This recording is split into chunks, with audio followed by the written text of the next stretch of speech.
Yo, what is up? What is up? What is up? What is up? What is up, my peoples? What is up? It's your boy Wild Carmar in a building, of course. The man with the grand master plan for the I.O.W. network.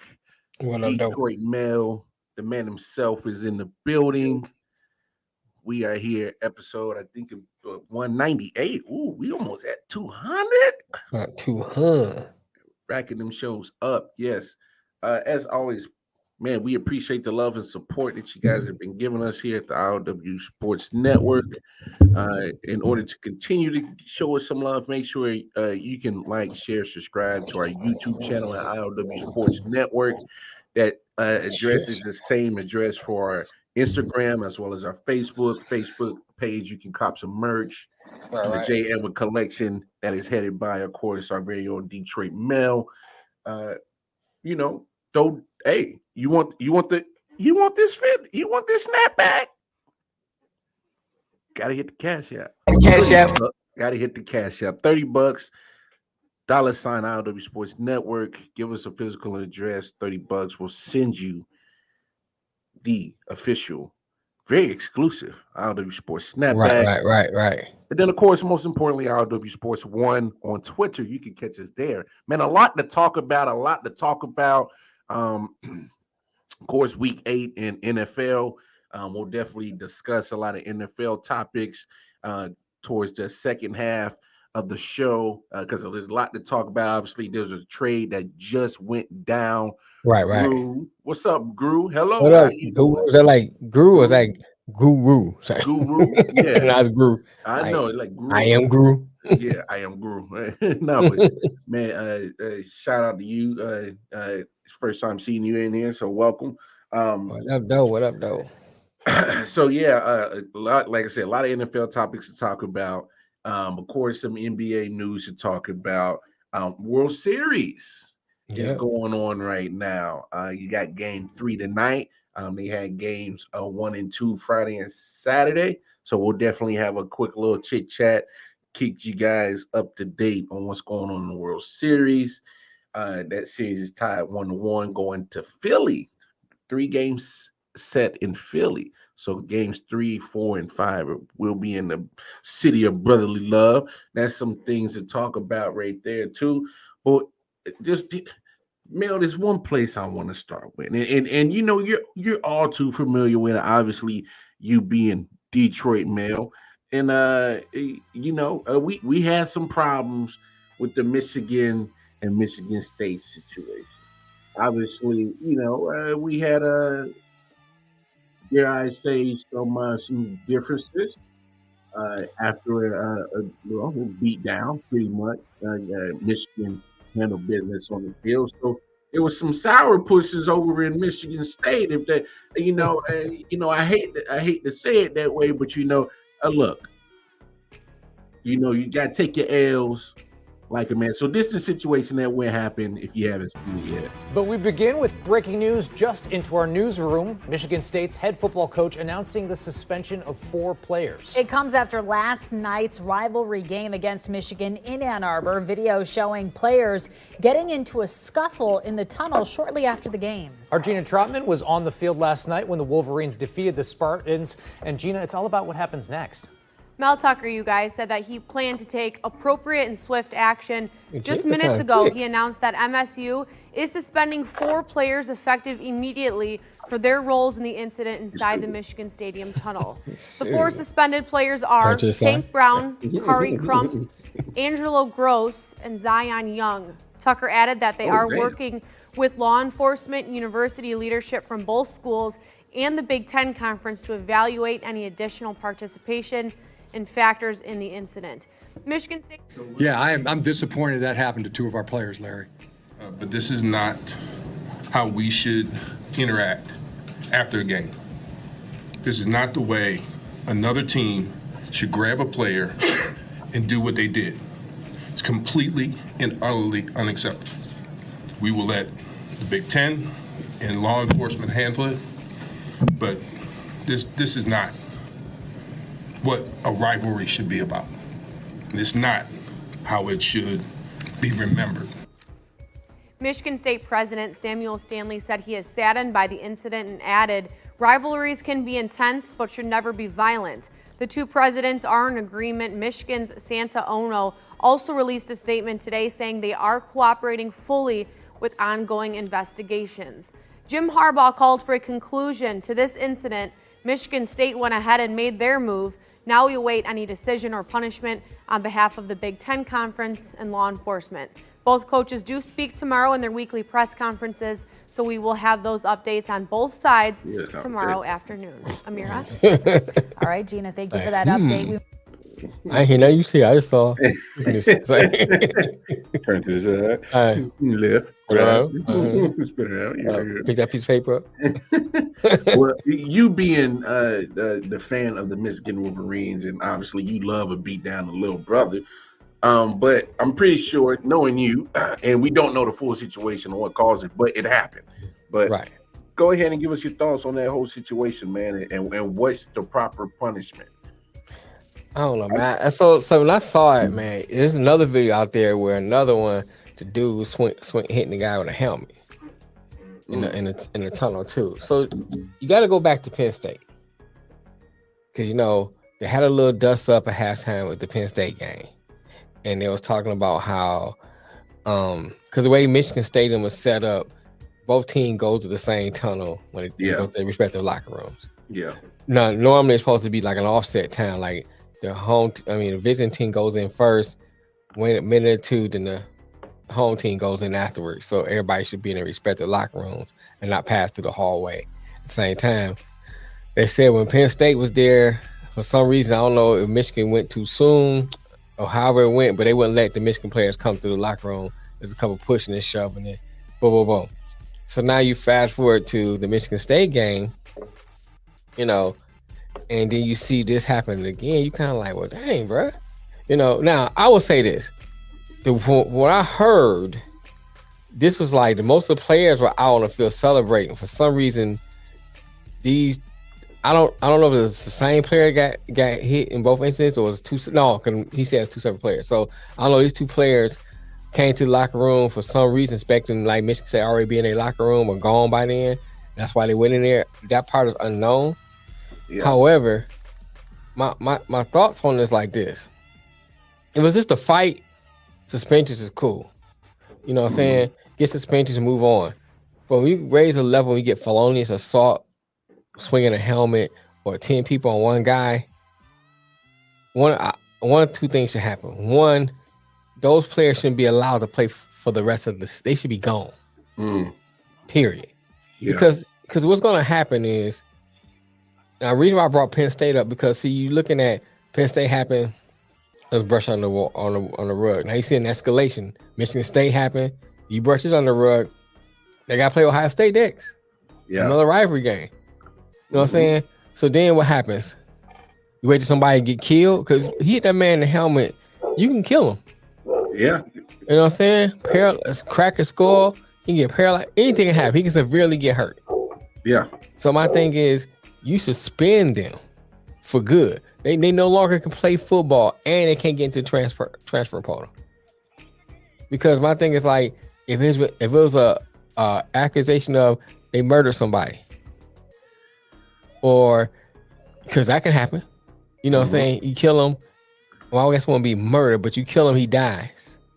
You know what I'm saying? So you got it'll be homicide, assault with a deadly weapon, felonious assault, whatever charge they decide to put on them.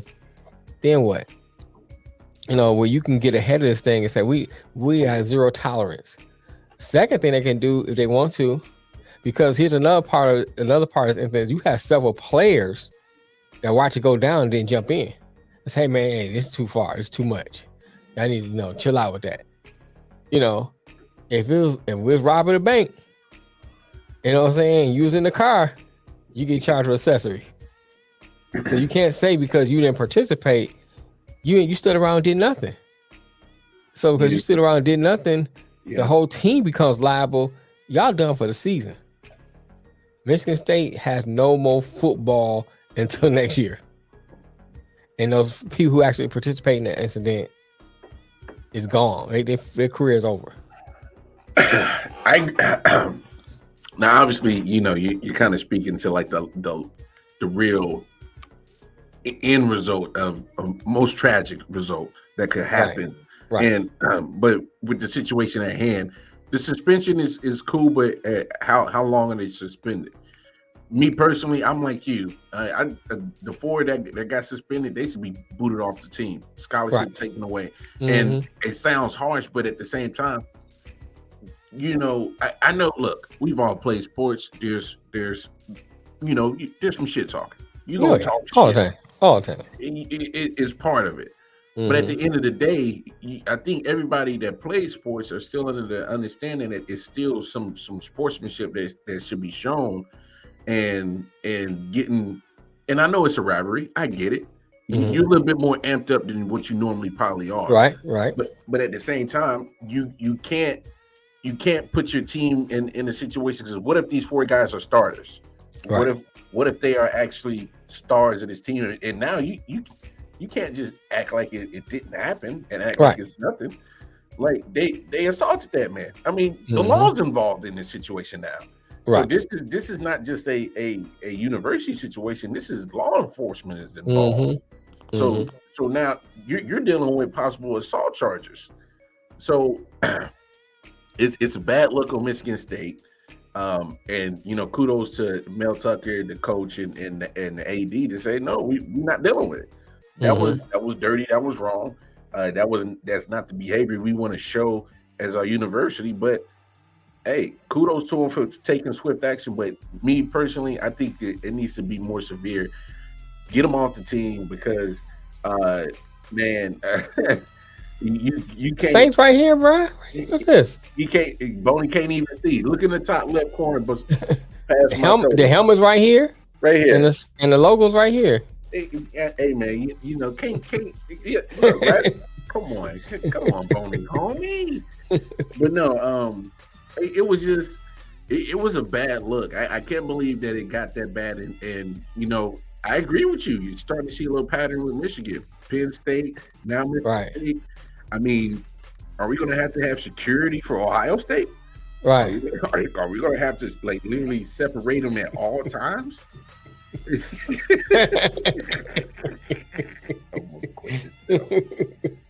Yeah, man. My thing is see, I guess because my mind always thinking about the next thing. You know what I'm saying? What happens after this? And my thing is, had 2 incidents already, and each incident it escalated. And you're going into an Ohio State game, which is a bigger rival. You know what I'm saying? So then now what happens? And then, like I said, the guys were just fighting. It's what it is. Get a couple suspensions to keep moving on, because that happens. But what dudes swinging helmets? Yeah. That's then they go too far. Yeah, I mean, when you see the video, I wish I would have found that video. But when you see the video, you see them swing it and hit one time. Then I guess somebody stood get in front. You can't see the how many times it hit them, but you can hear the helmet hitting something. Because it's just you just hear boom, boom, boom. And then you got one guy with a cell phone taking pictures of it. You got several people walking, just standing around looking. It's come on, man. You gotta jump in. Hey, man, I need to break this up. There's enough of y'all, because it wasn't like it was a whole team doing it. So it's enough of y'all on the team that can say, hey, man, that's too far. Swinging a helmet, bro, that's too far. 10 people stumping the guy out, that's too far. I did see one video where there was some audio. Some of the guys knew they was wrong. They're like, hey, yeah, I heard that. I heard that. But it's still at the same time, it's I don't understand. Look, we don't know what provoked it. We don't know if homeboy was still shit talking, and we don't know. But it shouldn't, like the AD said, for both ADs to say, it's a rivalry. We get it, but it should never get to the point of violence. Right. It shouldn't, and it's a bad look for both of those universities. I mean, more at Michigan State, obviously, but like you said, Michigan's starting to show a pattern of getting into some scuffles, and they got to get that. Where's security at? Yeah, they got to get that. They got to get that situated and squared away. But in other college football news, man, Tennessee rolling, bro. Yeah, they rolling, bro. Tennessee is rolling. Ohio State is rolling. In the Big Ten, I'm actually starting to see a separation between Michigan and Ohio State and everybody else in the Big Ten. I think Michigan and Ohio State, they're starting to show that we're just better than the rest of the Big Ten, and it's going to put more emphasis on that game when they do battle. And I actually think Michigan has a chance, though. I'm not saying I wouldn't pick them as a favorite, but I think they got a chance. They got a chance. I mean, I've seen some things that in Ohio State that makes you think they have a chance.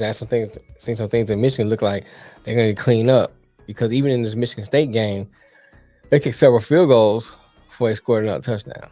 And you can't do that with Ohio State. You get in that red zone, you got to score.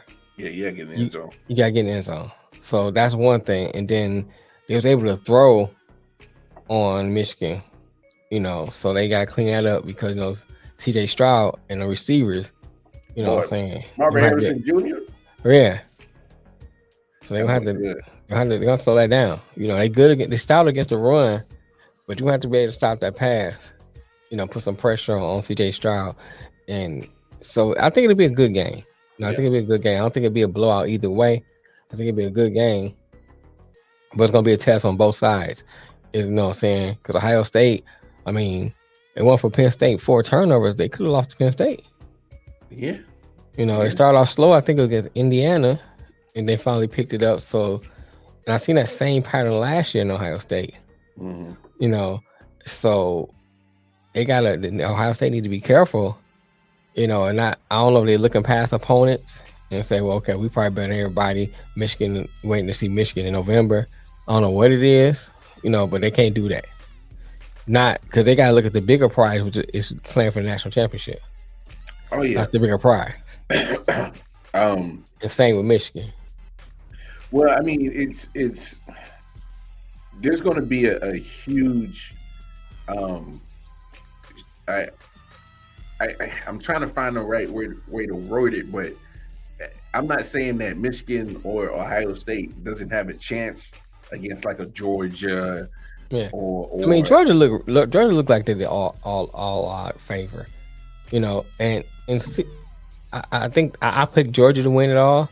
I like Tennessee, what I'm saying, and the test comes next week because Georgia play Tennessee next week, so we're really gonna see. So we're really gonna see who's who.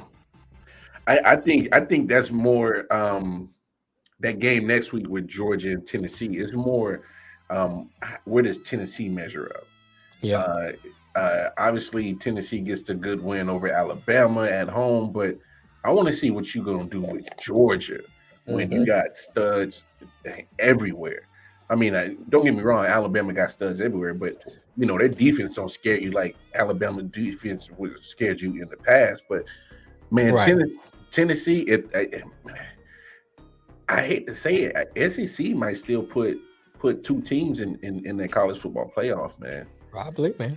It'd be hard. It's hard. If Alabama don't lose another one, it's hard to pick. Not put Alabama, Georgia, and Tennessee in. Make it. It's hard. I mean, Big Ten can make a case for if Michigan runs the table, you still can make a case for Ohio State and Michigan. Yes. One loss Ohio State, depending on how the game goes. Yeah. So that's 3 SEC teams plus 2 Big Ten teams. Was it 4? I forgot now. They went to they're 6 last night. It's still 4. They're still 4. They're still they've already agreed that they're going to expand it. They just don't know when. Okay, so then that's one of those teams, one Big Ten team looking on the outside. Who do you pick? I guess you got to pick the one who runs the table to make it fair. But then a 1-loss Alabama team, are they better than Ohio State and Michigan? You know what I'm saying? So then you can't not put them in. If Georgia run the table and Tennessee lose, a 1-loss Tennessee, depending on what they do for the rest of the year, still better than Ohio State and Michigan. So then what do? You know what I'm saying? You got to put them 3 in. So you're going to look at one Big Ten, then I don't see a Big 12 team that should make it. I mean, you can make an argument if TCU runs the table. Yeah. Because they're looking good this year, and an undefeated TCU should at least get a chance to play in the championship. Then you're gonna do okay. Then what? We leave You gotta leave that one lost Alabama team out. Then so anywhere it go, it's gonna be a tough decision to me before trying to pick those 4 based on what those scenarios. Yeah, because it's gonna be tough for Tennessee, Bama, and Georgia. What up, man? well, speaking of JSU, I saw College Game Day was there. Yeah. I had a good turnout, and hell, Deion, still on his media tour, hyping up JSU, and shut them boys out. Yeah, took the wood to damn Southern. I think it was 35-0. Mm-hmm. But again, Deion is putting his team in the spotlight. They're performing in the spotlight, right? And it's making everything that he's doing. It makes it that much more closer to the goal that he's trying to reach. I mean, I can't speak about Deion and what he's doing at JSU enough. I mean, it's a great story. I just hope that for him and what the goal he's trying to do is don't leave prematurely. That's the only thing. It's like I cannot think about it. Right. It's hard not to think about it because even in the 60-minute interview, he admitted himself. They're gonna come at me with some dollar signs. I'd be a fool not to entertain it. Mm-hmm. But man, you already know what happens when you entertain things. Eventually, you're gonna cave into it. Oh yeah. So how long is he gonna be able to keep entertaining and not cave in? To me, that's the bigger question. So I can ask you this though: if you Deion and you get a steady influx of 4 or 5 star recruits coming down there, do you start getting games with your Oklahomas and Texas and stuff, teams like that? Eventually, just because it's just going to be that media pressure eventually to see where you measure up. I think they should start off with at least like a say like an Oregon or a New Mexico State, Well, how about this? They're in the FCS, they're not in the FBS, so why not just start with the top FCS schools? Like start with the North Dakota States. Yeah, you know what I'm saying? And the teams that are always in there in the FCS playoffs. Start with those. I want to see if not only if you can dominate in your bowl subdivision, and then I can say, oh, well, Boise State. Yeah, what else is there? All right, so take on like a Boise State or hell, a Big 12 school or ACC school. Then work your way up to the SEC school, because once you work your way up to the SEC school, you better be ready to. I don't think you should go out to no SEC right away. Yeah, Youngstown State would be straight too. Somewhere like you said, North Dakota State, New Mexico State. Teams like that have decent teams, Nevada, and see how you measure. You can measure up against those teams. Then you're doing something. Yeah. And into a Boney said, yeah, you test the water. I would, like I said before, we talked about it before, I wouldn't be mad either way if he took the money, because you offer him a whole lot of money. I can't be mad at you taking it. I understand. Oh, completely understand. You know what I'm saying? I understand. I just like I said before, I just want him. If you say this is a calling, then you need to stay until the assignment's complete. That's all I'm saying. I'm with you on that, 100%. You know what I'm saying? I'm really trying to see the obviously seeing the genesis of it. I want to see it come to a full conclusion, come full circle, see where you're measuring up. And then not only that, I also want to see, it has to be talked about. I want to see how many guys is he graduating? People, they're going to measure on that. How many people are you graduating? How many people getting to the next level? How many people are getting to the NFL? How many people, grade point average. I know that gets missed a lot with college sports, but they are still student athletes. Like, and I'm not saying it's not going to happen, but Deion's got to do his best to minimize players getting into issues, trouble. Right. Yeah. I mean, it's just like that. That's part of all I think is. Well, saying in code, Boney, saying in code. to Matt's point, I think Rutgers, Maryland, and Oregon State is the next tier after you play North Dakota and Boise. You know what I'm saying? Play them first, play them on like maybe a 1 or 2 year basis, see how you measure out. And then if you do pretty good, then go to that next tier of your Rutgers, Maryland, Oregon State. I think that's how you should go. Missouri, I think they on the next level. I want to see some niggas be.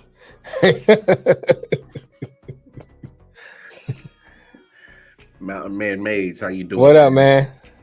How you doing? What do you say? I was saying D1 schools they can. Yeah, okay. Boney stupid. But no, I mean, that's some of the things that is going on in the college world. I made a quick video because I'm not trying to knock the boys, but when I see this, man, I can't help but to laugh, man. I mean, these I think they won a championship, haven't they? They pouring a bucket on folks. It's because they're gonna get to corn champagnes. They might as well. They might as well live it up. Look, I think it's understood. It's going to be a long season for the Lakers. It's going to be a real trying season for the Lakers fans. But I'm just laughing at that video because I'm like, man, these dudes is acting like they won a chip. Right, man. Act like you've been here before. My granny used to tell me, act like you've been here before. It's the 6th game of the season, and I know you. Look, I'm not trying to downplay Darvin Ham getting his first career win as a coach. Kudos. But damn it, we celebrate like we won the championship. Right. Like they bringing in strippers. You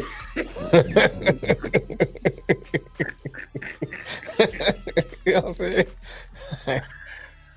Boy, it's a bachelor party. You know what I'm saying? Like, bro, what's going on? Boy, they on par with the bubble championship.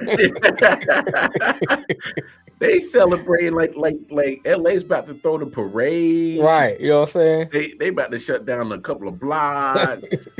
Like you said, the Scrippers is coming. They about to make a tsunami in this. You know what I'm saying? They acting like they at the Bunny Ranch or some right. shit. Right. I mean, I knew they was gonna win. I saw Russell Westbrook hit a 3. I was like, oh, it's over with. Russell hit a 3, then LeBron came hit a couple of 3s. I was like, oh yes, they gonna win this game. Yeah, but it's funny you say it. It's like because LeBron after the first game or so was sitting there saying, "Oh, we're not built to shoot for 3s." Okay, but why y'all keep shooting them like this? Keep shooting them, man. They was shooting them. They was hitting them this time, but they was shooting them like crazy that game. Yeah, but that's not sustainable. This is not sustainable for this team. It's not. They got no shooters. They got no shooters at all. Like I can understand if y'all had some guys that were shooting it out the gym and you're accurate as hell and that. No, you're not consistently being great shooters. Like, that's not how this team is built. Right. But come on, y'all ain't won shit. You won one game. One game, boy. That's all it take. Game. All it take. I think here's my thing, and I still go back to what I said about this before, man. If you know you're not built for shooting 3s, why are you not finding your identity and playing to that identity? Why are we still shooting 3s? Well, I'm saying, but figure that out. Don't keep shooting 3s. You know you ain't built. We know what you're not. You're not like you know what I'm saying. You said yourself you're not built for shooting 3s. So why we keep doing it? We know what she is. Well, we don't know what she is. You? We don't know what she is, but we damn sure know what she is. Lakers suck, but let's talk about Brooklyn sucking. We're gonna get on Brooklyn too. Yeah, we'll get to Brooklyn in a second because they actually got shooters. So, Kobe mad. This is what y'all left. This is what I left. Yeah, Kobe hot right now. What the hell is this? Hey, come on. All y'all need to be on a helicopter.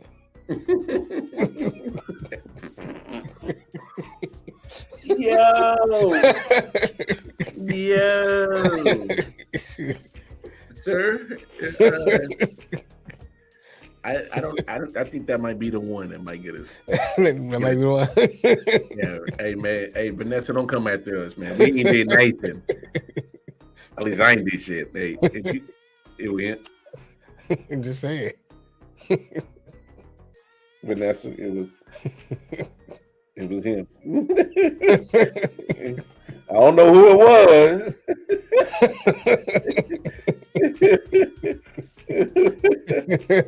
I don't know who it was.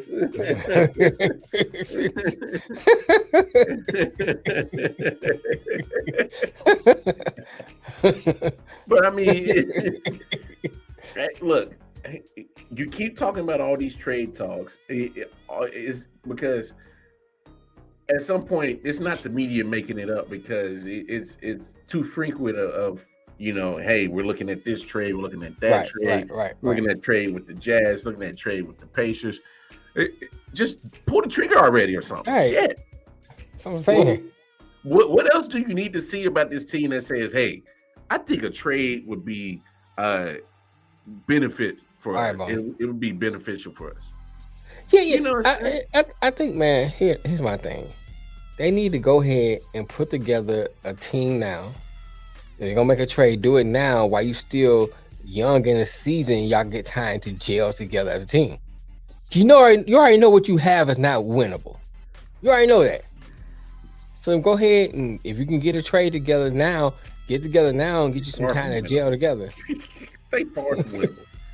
Hey, right. We're talking about the same roster that needs to find a way to get to the play-in tournament. This is the goals and aspirations of this team. Can they make it to the play-in tournament? That's because you done already seen Anthony Davis didn't play the other day because of lower back issues. So there's the start of that. Starting already. You still ain't getting great shooting. They still ain't shooting right. Right. So that's an issue. I mean, I guess the Russ coming off the bench thing is somewhat working.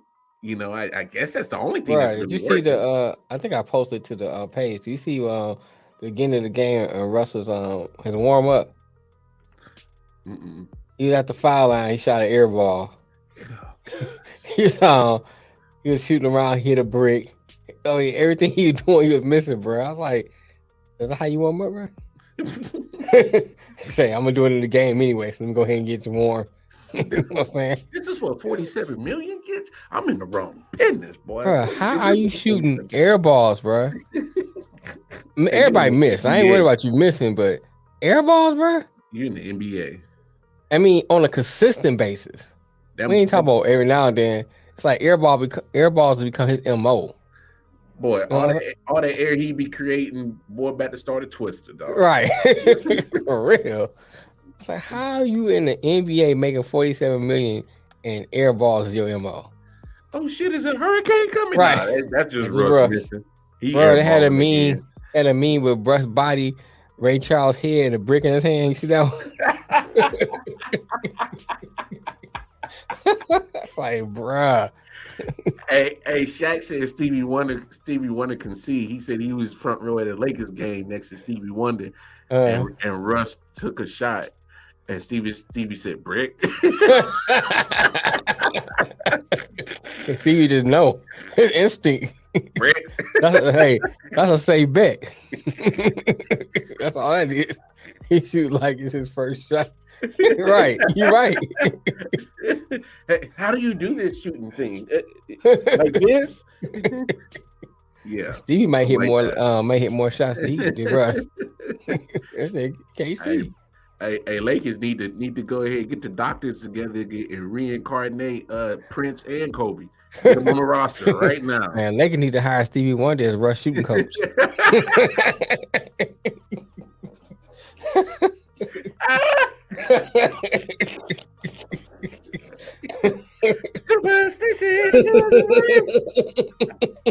Buckets. I bet you Stevie would kill it all. I've been killing it. And this how you do it, Russ. This how you do it, man. This how you do it. Let me show you something. Man, Lakers are struggling. There's a team in the East that comes with a lot of fanfare and media attention, and they struggling too. Brooklyn Nets are struggling. Bruh. Struggling. Bruh, did you see Kevin Durant throw the ball to your boy Ben and Ben shoots the air ball? I was like, bruh. I was like, this is his Russ twin brother? I was like, he threw the pass to him. Ben come driving. He's driving to the hole and shot an air ball. I was like, whatever it is, man. I don't know what it is. You need to get this together, bro. Man, I don't even know what to really say no more about Ben. I had hopes that he would be the the help with the squad. Kevin Durant's Kevin Love. And that's the crazy thing, because this squad got shooters, man. They got shooters, and like they have exactly what the Lakers need, but for some reason both teams are just when they all said they were coming back, and obviously the trade didn't go through for Kyrie, and then they find a way to change. Come with the fanfare. This is Knicks territory. Always will be. Hey, the Knicks actually surprisingly don't look too bad. He has never carried a team to any amount of success. That's a fair assessment. I mean, he helped the Golden State Warriors get over the hump. I can't say he. I don't know, bro. I think he helped him get over that hump. I think without KD, they might not have won. I hear what you're saying, but at the same time, but he didn't carry the team either. Because he didn't have to. He didn't carry the team, but he did help them get over that hump. KD was when he was in Golden State, he was allowed to have bad nights because there's so much around there that could pick up any type of bad night that KD would ever have. Like it's Kyrie to LeBron. Kyrie to LeBron. Yeah, I can see what Boney's saying right there, because with KD, Oklahoma City Thunder, they would get deep into the playoffs, but they would lose, like they lost to Golden State when they had them down 3-1. So I mean, it's okay. It's my thing. Is like, what do you say? Okay, you can use the excuse at that time they was young. Mm-hmm. Harden was young, Russ was young. Yeah, when they lost to Miami. Yeah, Ibaka was he was young, KD was young. So you just had a young team. Perkins was old as hell, but he was Perkins. You know what I'm saying? he ain't worth talking about. Same thing, prolific losers. Well, I don't disagree. That's what I don't disagree with that statement, but I will say, Kyrie got both Kyrie and KD got the benefit of being a champion. But you're kind of hitched to a good situation. So I'm not gonna act like that's not the truth. I mean, at that point in time, LeBron was still, the dominant force in the NBA.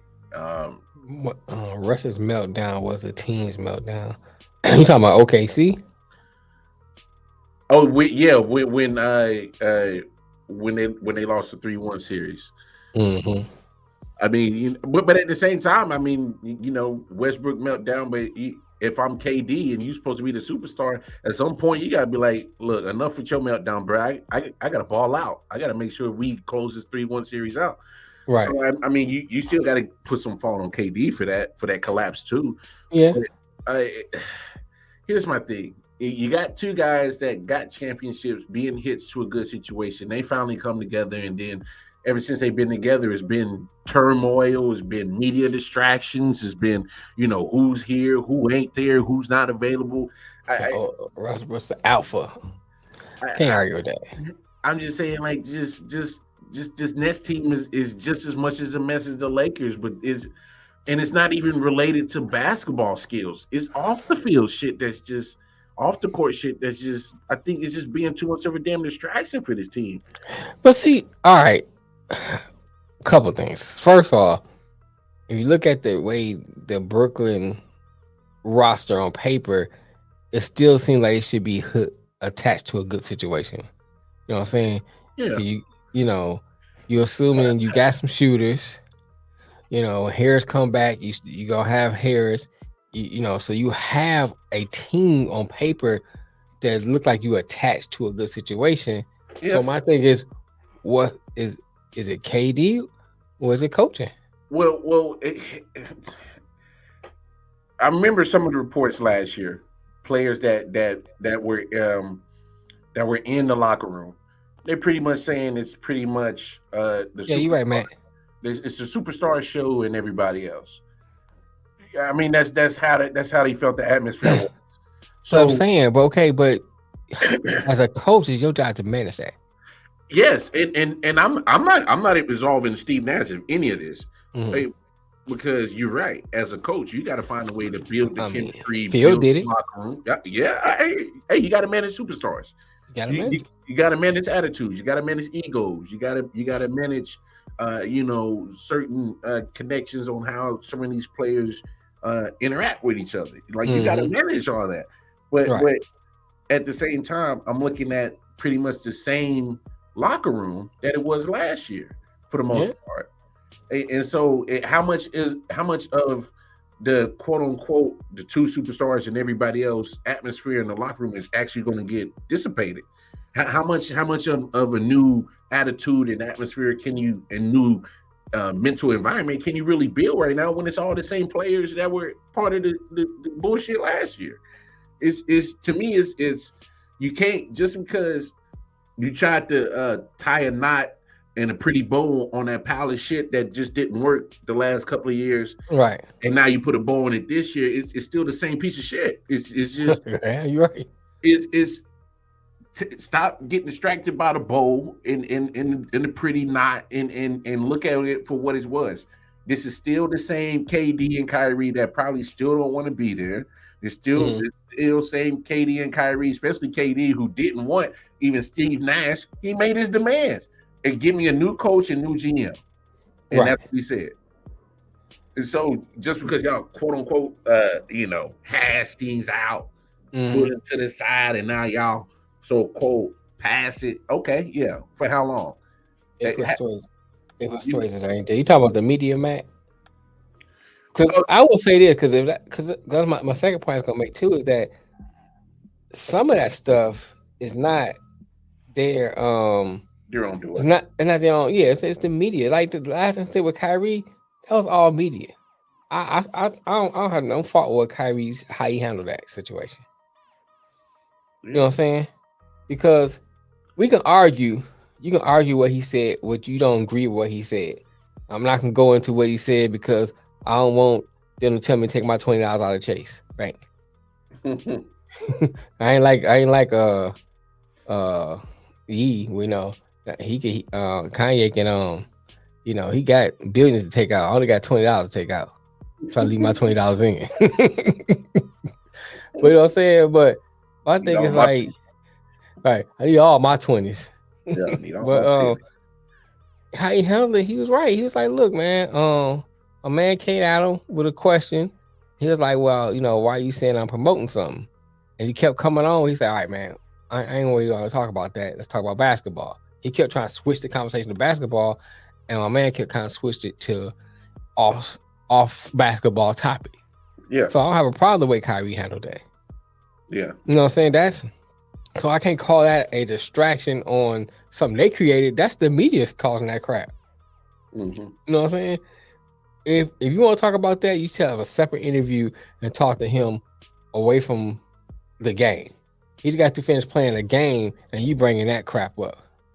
I'm not saying he can be totally detached from his off court and his own off, away from the game ideology, because who you are is who you are. Yeah. But you do that a separate interview after the game. Don't after post game start talking about stuff that ain't got to do with the game. Yeah. Emotions still raw, especially after a loss. Mm-hmm. You know what I'm saying? You just want, and you contractually obligated to speak of these things. So you want to talk about the game, get it done, walk away.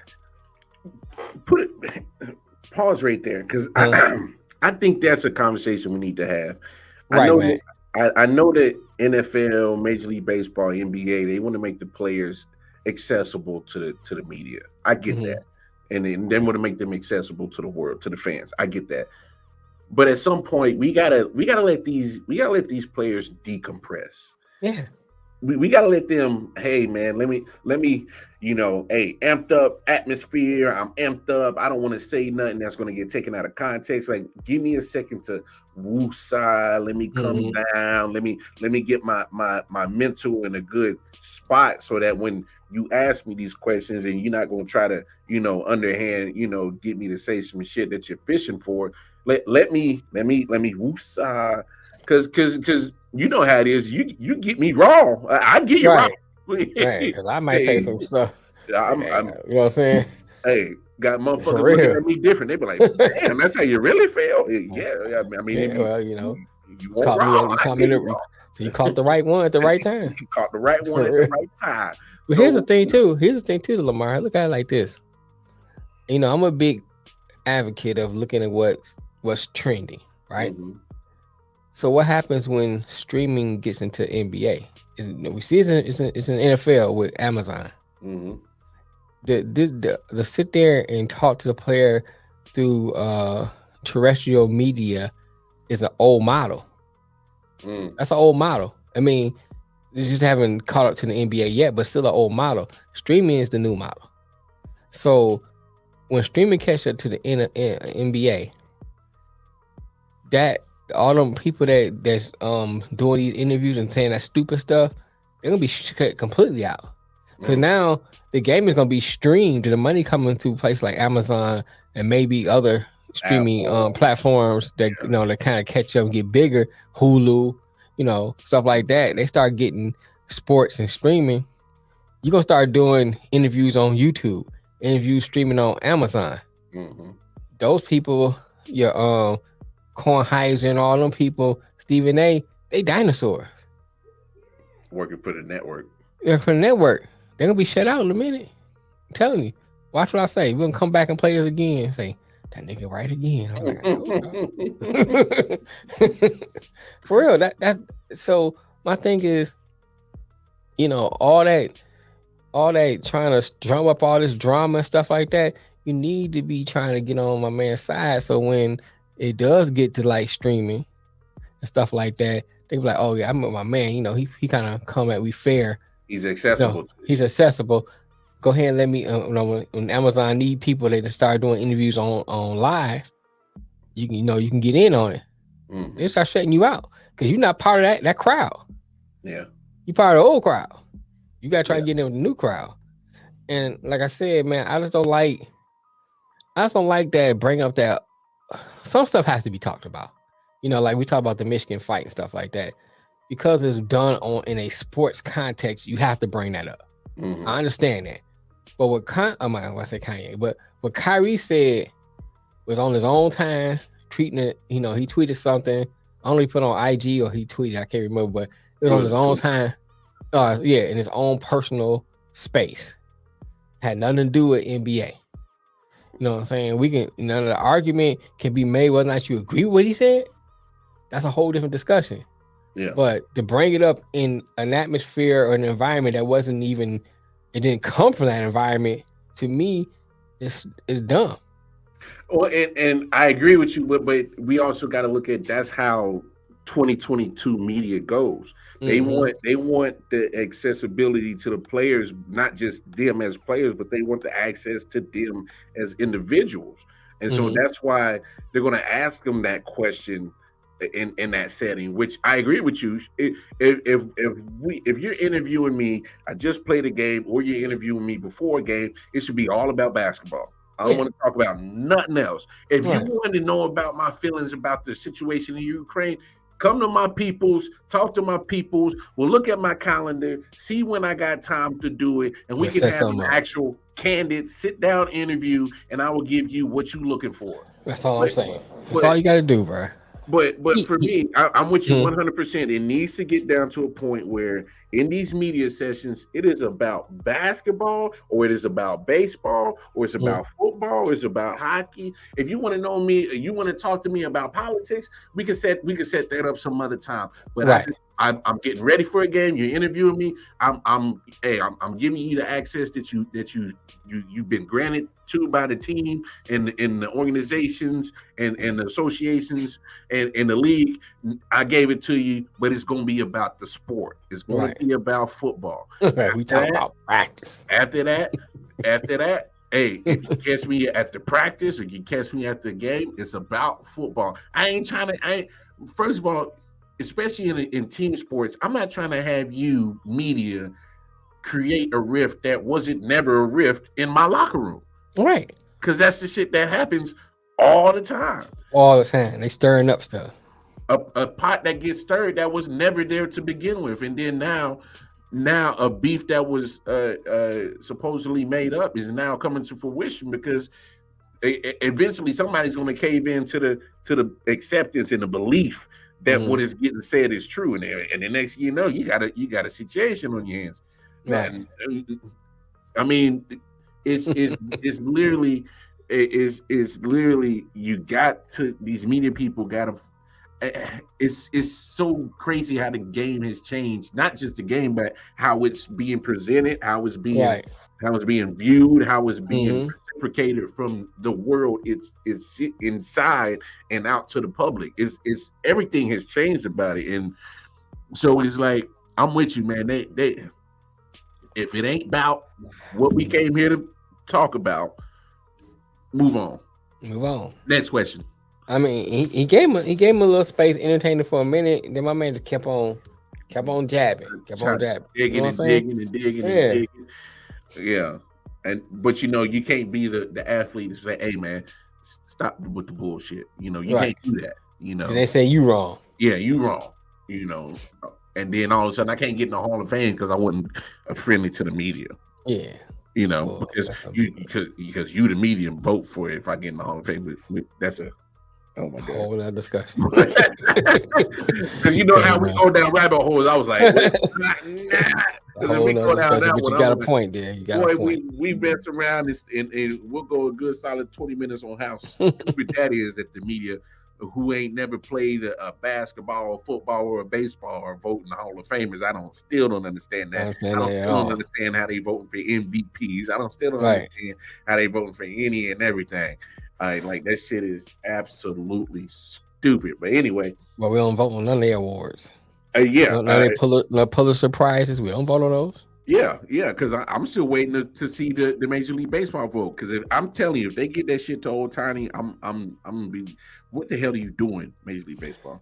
Explain to Ohtani what I watch. No, they bet not. I'm telling you. Because I would not be surprised, bro. If they give it to Ohtani with the season that Judge had, I'm telling you, you're gonna have a lot of purist baseball fans pretty pissed off.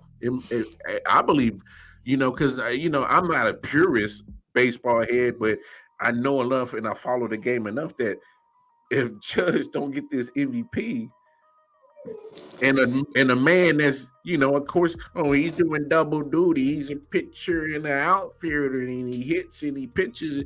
And so what? He's buried on a team that don't make the playoffs and bottom of the division every year. So what does that do for me? That doesn't make him valuable, a most valuable player. That makes him a most exciting player. I mean, we could do the MEP vote all the time. We could do that. We could do the most exciting player. Okay, give it to Ohtani. 100%. You know what I'm saying? Give it to Ohtani. But say it, Matt. If they give that to Ohtani, you're gonna feel some type of way about it, and not just as a Yankees fan, as a purist of the sport. You're like, how can you award a man of most valuable player? We talking about most valuable, right? How are you valuable to a team for the last? Hell, when's the last time even Mike Trout's been to the playoffs? It's been almost what since 2013, 2014. I mean, we talking about a team that keeps collecting talent. Like, he's still playing. Yeah, but I'm saying, like, we talking about a franchise that keeps collecting talent that don't do nowhere, that don't go nowhere. Right. They in the bottom. Like, I ain't trying to award a guy most valuable. I was mad at. Well, I'm not mad that Ohtani got it last year, but still, same situation. He put up good numbers as a pitcher and in an outfielder and a hitter, and he got MVP. But again, what did the Angels do? He's a good player, but I don't think he's quite elite yet. Oh no, Ohtani's elite. He's just not valuable. He's not elite yet. Not valuable. I think he's elite. He's still more seasoning. He's just not valuable because he's not with him on the team. They stink. With him not on the team, they stink. Right. You don't move the needle, no matter how. Right. See, and to Matt's point, Matt says Ohtani isn't the best hitter on his own team, and he isn't the best pitcher in the league. Yeah. So I can't make him elite to me. Well, but I equate it to the whole thing when Westbrook got the MVPs. I think there's a lot of gift that the media gives accolades to just based off of just brass feelings. Oh my gosh, he's doing something that hasn't been done since Oscar Robertson. Triple double, gotta give it to him. Okay, it got booted out the first round. I mean, right. You still that triple W and triple double and produce a ring. It produce a second round appearance. So right. Who cares? You could spread that ball around some more and got more points and won some more games. You know, or you know, just I just hate when things are getting awarded to just off of stats. And don't get me wrong, I'm not saying that the Yankee season was a letdown, but at the same time, you make it to the ALCS, you made it farther than Ohtani did. You were series away from the World Series. Ohtani didn't even make it to the he didn't even make it to contention to the wild card. So he didn't even make it out of Anaheim. You know what I'm saying? So it's like we good. But man, now that we're there on baseball, man, World Series Game 3 tonight, Phillies and Astros. Obviously, Game 1 went on Friday. Man, great game. I thought there was no way Phillies were going to fight back, and then lo and behold, they fought back, got in that game. Castellanos with the huge catch to send it into extra innings. JT Realmuto, probably the best catcher in the game right now. Coming up with some clutch hits. I did not see that coming. I said Astros in 6, and man, you'll find out tonight too. I think they win tonight. They doing it 6. Yeah, you're right, man. I think Philly. I mean, this is what I expected. I mean, Philly is a scrappy team. You know what I'm saying? It's not like I ain't think Philly's gonna roll over and die. I think the Astros will figure out a way to win the series. You know what I'm saying? I just feel that way. I just feel like the Philly is a hot, scrappy team. So they playing off a lot of, that they feeding into that energy. We scrappy, we hot right now, we on the road, and they feeding into that energy. It's not saying they don't have the talent. They got talent. But I don't think they're not as talented as the team they're facing. Yeah, because unfortunately, their talent is not pitching rotation wise and bullpen wise is not as good as Houston's, and I think that's why look, I think there's going to be some chances that the Philly lineup is going to possibly be able to keep them in the series. Mm-hmm. I just don't know if they got enough horses in the stable in the bullpen or in the pitching rotation to hang with Houston. Now I would feel different if Wheeler had pitched a little bit better in game 2. I would feel because I think Wheeler is probably one of their better pitchers, and he didn't look so hot in game 2. Luckily he didn't give up like damn near 10 runs, but I just think eventually it's just too much strength in that pitching, right? And like I said, I said in 6, but hell, they made it to a chance with these teams. Well, dang, man. Damn, cuz. Right. You good, cuz? Jesus.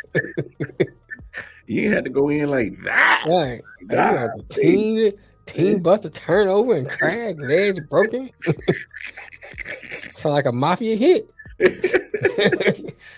he over there. He don't want nobody winning. He's like Yankees or nobody else. So what they do in case like that? I don't know. I wonder, is there a precedence for that? I mean, like if both teams buses crashes and there's nobody to play, if you forfeit, that means it's a tie. You can't give both teams a championship.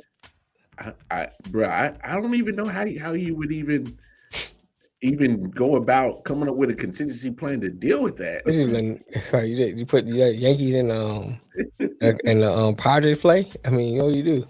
Boy, it's crazy. It's crazy. I don't know. But speaking of, but the matchup tonight for the Game 3 World Series. Let me pull it up real quick because we got hopefully we'll see how each team does with their pitching rotation tonight in Game 3. Come on, phone. We have Will. You got Noah Syndergaard for the Phillies. Obviously, y'all remember Noah Syndergaard of the former Met. Did a quick little stint in Anaheim, and Phillies got him before the trade deadline, and then he's taking on Lance McCullers Jr. for the Houston Astros, who's right now he's 2-1 in the playoffs, 3.57. Alex? Right? And then on that too. I'm gonna get on that. And then you got Noah at 3.47 ERA. So I mean, it's a lot of things. This is going to be a chance. I think this is a toss-up game, in my opinion, just because I don't think you got two of your strongest pitchers in your rotation. Even though Syndergaard, I think, can find a way to get it because I mean he's shown it before. He got some juice in his arm. It's just that can he get back to when he was in that rotation with in Mets uniform when he was with DeGrom and who was that third guy that they had? I can't remember. Steven Matz and a couple other guys that they had in that rotation that were lights out. So we'll see what happens with that. But I'm gonna answer your question real quick, but I'm gonna get more into it. We talk about football, but I think what the Lions is doing there, Alex, is they just playing that looking for a scapegoat. Yeah, Matt Harvey. They're looking for a scapegoat. And that's why they fired I.O.W. Present. He was the secondary coach? DB coach. Secondary coach, yeah, DB. Yeah. I'm actually surprised Aaron Glenn still has a job. Yeah, I think they looking for. I think it hurts his chances getting a head coaching job next year. Oh yeah, I think it does too, a lot. Because they was talking about how, before the season started about him leaving and getting a head coach job. Now it's not looking good. But then them hiring. See, here's the thing: them firing I.O.W. Present. And if they any kind of way turn around to any kind of way, they can always say, okay, it was I.O.W. not Aaron Glenn. They got to do put together 2 wins back to back, and they can say, it was Present and not Aaron Glenn. It's a scapegoat. It's a scapegoat fire. That's all it is.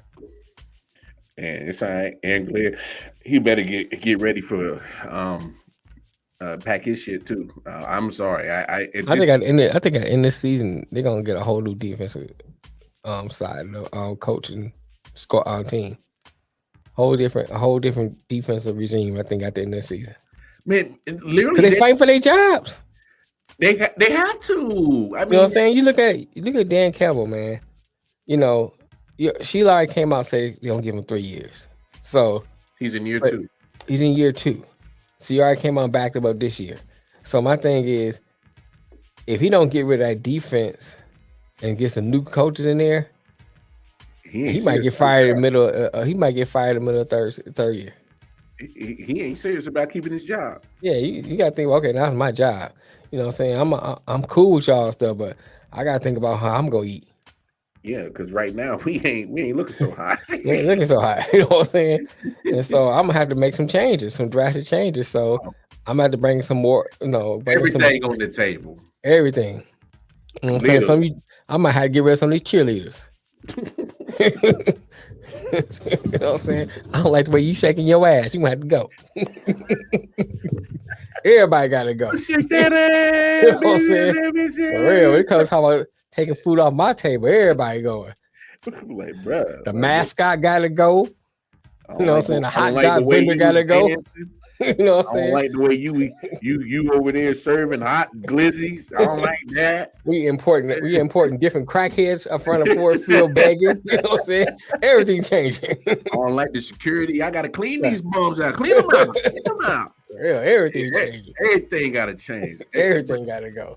But yeah, I can't keep doing the same thing over and over because honestly, y'all got even with the injuries that y'all been having on offense, y'all still been putting up points. Y'all only got shut out once against the Patriots, but for the most part, man, you're still a top 5 scoring team. There's no way you should have lost that last night. I mean, yesterday. No way. Bro, our defense. Who's here? Oh, Man Down Sports. What's up, man? What's up, man? It's just. I'm just absolutely just dumbfounded how a defense can be so bad and cost a whole team to literally keep losing because they can't stop a nosebleed. It's pathetic. Nothing, bro. Can't stop nothing. Tua looking like Joe Montana yesterday. Tua was throwing the ball. They couldn't even get interception. Come on, bro. What we doing here? Well, Tua was looking like the Lakers celebrating Darvin Ham's first win. And they won a championship and shit. Boy, I'm telling you. Like, boy, they was on it. And it was just, man, I'm just, man, I feel for y'all, man. Especially you as a Lions fan and LaCour and all you true Alex. Yeah, you know, I feel for y'all, man, because it's like y'all could be y'all could be Tua is the GOAT. Y'all could be so much like dangerous. Y'all could be very dangerous if that defense can just get some. You know what? I'm not asking y'all to be a dominant defense. Get like 2 or 3 stops a game. That's it. And some of the games came down to that, bro.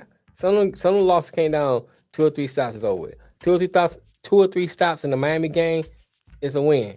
Done deal. 2 or 3 stops in the Vikings game, win. Done deal. Same with the Dallas game. That's a win.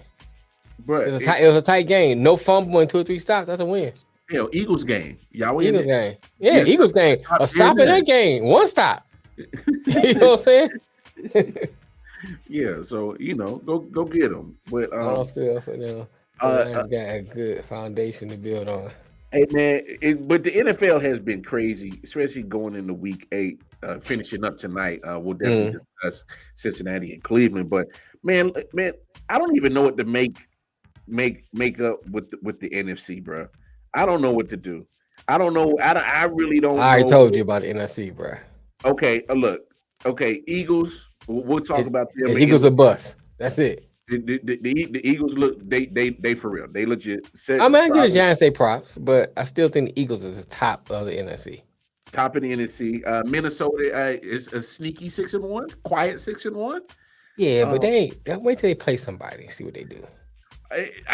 I'm not overly impressed with him, at least defensive wise. Obviously, you know about Justin Jefferson, Adam Thielen, Dalvin Cook, Kirk Cousins is doing enough. He's not turning the ball over. Right. Trust me. I have Kirk Cousins and Aaron Rodgers both on my fantasy team. Kirk Cousins is outplaying Aaron Rodgers by a boatload. It's not even close. Yeah, I give him that. I wonder who the Lions hired to replace AP. I don't know, bro. That one I don't know.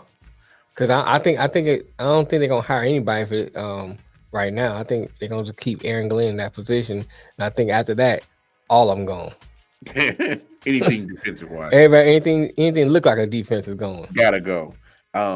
So Philly 7-0, they legit. Minnesota is sneaky 6-1. I think if you're a solid team, you can snatch a win from them.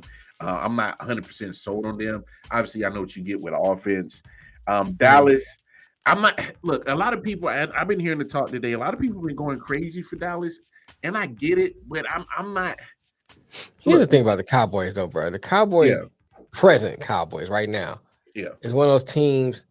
They can beat just about any team in the NFC because of that defense. Yes, you know what I'm saying, and they got a decent enough offense that if the defense put them in the right position, all they have to do is score once or twice in a close game, they can win. Oh yeah. So. I understand not writing them off, but I still don't think they're on par with Philly. And then Philly just got my man from Chicago. Robert Quinn, yeah. Yeah, right, got Robert Quinn. So he's even better. You know what I'm saying? Especially on the defense side, they were already good at.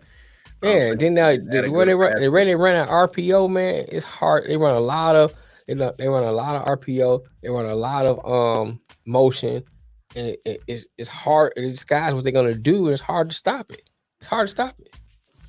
I'm still not sold on that Dallas offense is because I know they got the players, but are we gonna get the consistency of what they can actually live up to with their talent, and are they gonna be able to put it all together? When's the last time you say that CeeDee Lamb had an all-pro year or Pro Bowl year? I don't know. When's the last time you see Zeke or Tony Pollard have a Pro Bowl All-Pro year? When's the last time you seen Dak have an All-Pro Pro Bowl year? It's like I can't college, but you can't get these guys on the same page as a one team unit. So I mean, to me, it's fair to say for the last, not just this year but last year. Man, if that defense wasn't as good and Dan Quinn didn't have them playing that type of style of defense, Micah Parsons and Marcus Lawrence are having great years too. But man, they having Pro Bowl year. Great.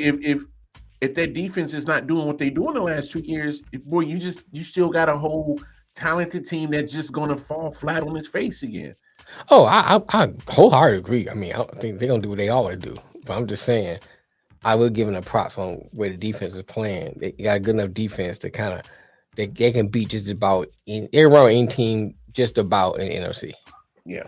Because that defense. It's all about that defense. And speak to what Alex is saying, Chase Lucas is hurt. And I'm a big fan of Will Harris either. But the way Amari was playing, bro, how you get 2 offsides in a row? I get 2. Did you see the picture? Yeah, I saw that. He was like, wait. That man was damn near lined up on the whole other side of the ball. I'm like, bro, how do you do back that? to back? How do you get 2 of them back to back? That's crazy. Yeah, they need to bench him. But anyway, go ahead. What you're saying? But here's the kicker of the NFC, and I never saw this coming. Mm-hmm. Who would have ever thought that this team would be leading the NFC South? Oh yeah, in Week 8. Moving to his left. I mean, this was nuts. First of all, this was a nuts game. Great catch and great throw by PJ Walker. So we got to give credit to PJ Walker and DJ Moore for coming down with it.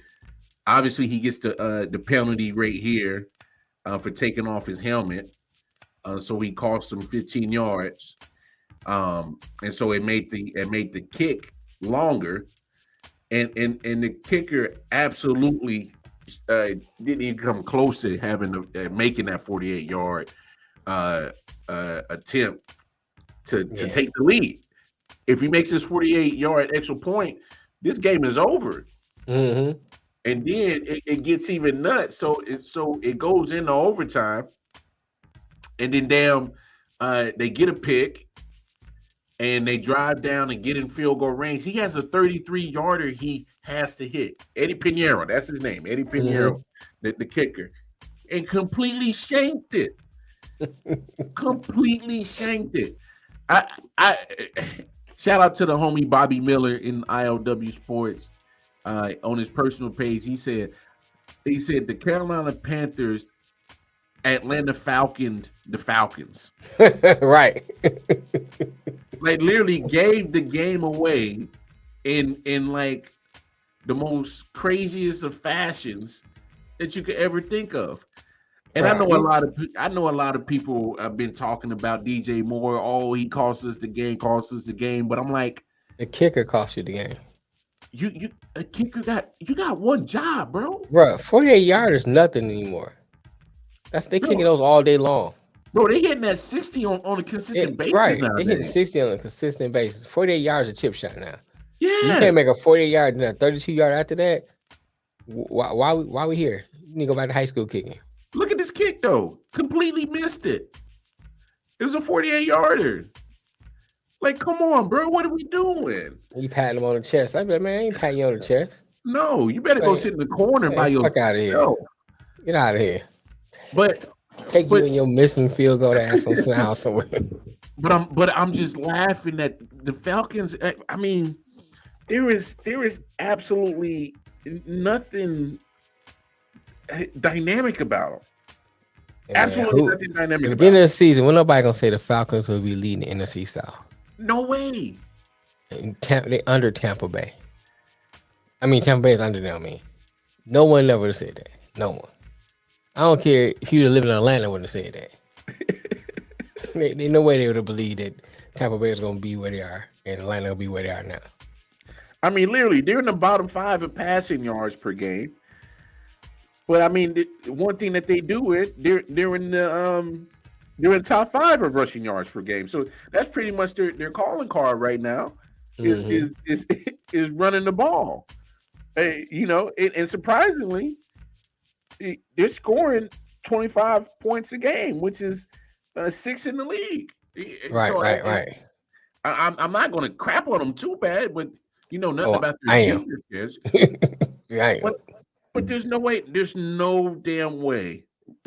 8 weeks in the season, I'm saying, the Falcons are 4-4 and leaders of the NFC South. Like, how does that happen? This is nuts. This is absolutely nuts. And then you got the mess up thing. Tom Brady's going probably in his career this year. Probably bottom of the thing. He gonna be winless, bitchless. You know what I'm saying? And everything else less. You about to lose your career like you lost your bitch. You know what I'm saying? Winless and bitchless. But the crazy thing is, Tampa Bay is only a game behind. How bad they're looking. They look horrible, man. Horrible. Oh my gosh, they look. I don't even know. I know Tom's going through the situation with his ex, divorced now. Right. But my goodness, that might be a good move though, man. But like at some point, like they gotta. I'm not gonna write the Buccaneers out. I'm not. You're a good one. No, I ain't got my pen. I wrote them all the way out. Yeah, but I'm saying they get the benefit. What up, Ant? What's up, Ant? But they get the benefit of being in a real wacky division right now. Yeah, I mean they do have that because you can't really count Carolina. No, Carolina. No, come on. You can't really. Don't get me wrong. Carolina, if they won that game, they'd have had a tie for first place in that division, and they all teams would have been. I mean, Atlanta's still, no matter even though they're in the position they are, it's still shaky. Shaky as hell. You know what I'm saying? New Orleans is shaky as hell. And New Orleans, I don't know what's up in New Orleans, Well, man. I picked New Orleans to win this division, and they got me looking crazy out in these streets, dog. Man, they play when they want to play. All right, since we ain't got into the NFL, we got to talk about this. The Raiders ain't score a point. But then I was looking at Ryan Clark on Twitter talking about some. Because can we just say that McDaniel's not a good coach? That's like I tweeted back at him. I said that before they hired him. I mean, Denver showed me that when he was in Denver. We knew what we got. You already know what you got. You had to run back to Daddy Belichick. We know what we had. All right. He's like, brother, we know where you're gonna be at next year, back in New England. For real. How you don't score any points, bruh? This has been y'all game to win. Bruh, they didn't even make it to midfield till like late in the game. They didn't make it to the middle of the field till late. Bruh, did you know that all the yardage that the Raiders put up yesterday got outrushed by Derrick Henry by himself yesterday? Derrick Henry outrushed and had more yardage from rushing yards than the whole Las Vegas Raiders team as a whole had on offense. Bro, here's a statistic for you. Henry Ruggs scored as much points as they did.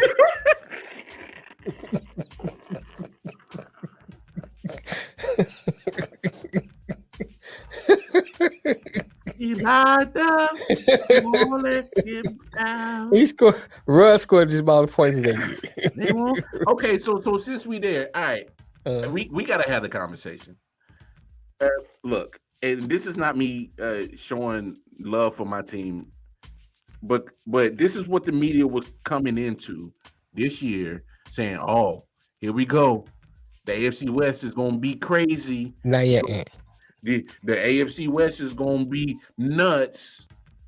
You know, you got Russell Wilson and the Broncos. Look like Dookie. Russell Wilson played like crap. Played like crap for 3.5 quarters. Right. And then all of a sudden, he gets a late win over the Jaguars. That's that yoga on the plane, bro. Get you playing. It must have been that. But it kicked in late. Doing Pilates on the plane. We talking about the Las Vegas Raiders who can't even get to midfield till late in the game in garbage time. Okay. Yeah. Okay. Does the Los Angeles Chargers look like the team that they was hyped up to be? They don't. Don't get me wrong. You're 4-3. You're in second place, but you were struggling with some bottom tier teams. Yeah. Got a lot of injuries. And so I need to put this nail in the coffin. Until you are ready to be the man of your division, I ain't trying to hear all this media hoopla about, oh, hey, it's going to be a new champ in this division this year. No. I need to see if you're going to be about that. Because the AFC West was hyped up, and all them teams is garbage but Kansas City, man. But come on, man. You got to admit, coming into the season, you had to admit that you never thought it was going to be like this. Not even close. I thought this was going to be the most competitive division. You're going to have teams that's going to, beat the damn dog piss out of each other. They might put all 4 teams in the playoffs. That's what I was thinking. That's what I was thinking, too. Then I'm looking like, oh, that ain't going to happen. Raiders on offense is absolutely abysmal, and they still suck on defense. So here's the thing. What's the problem? Because it's not like they don't have talent. I think it's McDaniels. McDaniels and Carr. Here's the problem I got with the Raiders. They wanted to make the flashy hire with Josh McDaniels, but guess what was working for them? A 10-win team that was taken over by Rich Bisaccia after all the turmoil. Why did you not give him a crack at the head coaching job? They responded to him. They play a whole lot better. You got to remember, so what? He was a special teams coach. John Harbaugh was a special teams coach. Right. You got to start somewhere. And look at John Harbaugh. If you look at all the coaches right now in the league, I would put him in my top 5 easily. Mm-hmm. So my thing is you made such a horrible decision at coaching and now you're stuck in it because now you like, nah, we can't admit that this is the wrong guy. Right. But my thing is I think you got to have that discussion that Josh McDaniels might need to be one and done with the Raiders. You got too much firepower in your offense for You got too your much offense not to click. bro. You don't make it. What? You got Hunter Renfrow over there. Baller. You got Devontae Adams. Baller. You got Jacobs. I come out your backfield running. Baller. What's the other receiver I'm forgetting? Darren Waller. Tight yeah, end. you got Waller. Right there, right there. You name them. If I just told you those players right off the bat, you'd be like, oh, that's a good team. Yo, first thing that comes to my mind, top 5 offense. Yeah, you thinking that's a good team. I named those players, that's a good team. That's just talking about offense. First thing I'm thinking, I'm like, I ain't even got to worry about the offense side of the ball. Yeah. You hear stuff like that? I'm not even worried about the offense. Yeah. It ain't scoring. You can't score a point, bro. You ain't score a point, bro. That right there tells me it can't be. It's got to be the person calling the plays. It's got to be. You're not calling the plays that fit this team, that fit the talent that you have on the team. Like, but he did it in Denver, bro. Bro, because he had one good year, but he fizzled out real quick. The thing is I just don't understand is literally you have so much talent, and just like you said, how are you not utilizing what Derek Carr does best? How are you not utilizing what Devontae Adams does best? How does he have one catch for 3 yards in that game yesterday? Devontae Adams was on Green Bay catching everything in triple coverage. Everything. Now, I'm not saying that Carr is the caliber of past Aaron Rodgers, because right now Aaron Rodgers is like garbage. But what I am saying is that he still is a caliber enough to bring out that same play out of Devontae Adams. He can give him the ball the same way. He can move in the pocket. And this is what y'all wanted. Y'all was supposed to be college buddies and shit. You can throw it downfield. Yeah. There's no way that you're not on the board. No way you have to be shut out. No, there's no way. They 2-5, man. That's ridiculous, man. Hey, look, I know they want to hold Josh McDaniels up to some high standard, but at some point you gotta be like, bro, we might have to think about, man, we might got this wrong. And we say this all the time. And I don't know why the NFL doesn't look at this. If you go down a line of coaches who left New England,